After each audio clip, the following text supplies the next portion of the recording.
Andrea Brillantes agad na sumagot, "Don't blame the garapata." Umaani ngayon ng samut-saring komento mula sa mga netizens ang tila palaban na sagot ni Andrea Brillantes sa mga naging pasaring sa kanya hinggil sa pagsisiwalat ni Richie Rivero.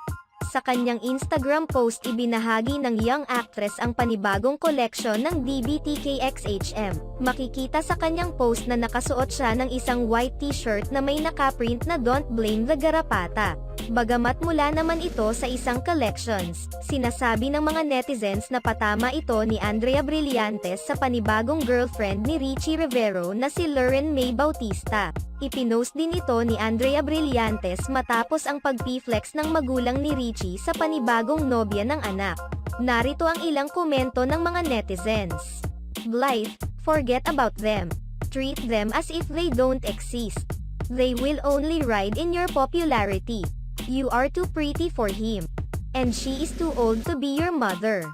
What happened is for the best. Garapata as in yung gumagapang sa jowa ng iba. Yes, bukod sa Makati ang garapata, makapit pa ang garapata." Sa kabilang banda, hindi pa sumasagot si Andrea Brillantes sa panibagong pasabog ni Richie Rivero kung saan isiniwalat nito na ilang beses siyang nagpupunta sa kondo nito kahit madaling araw para lamang makipagbalikan.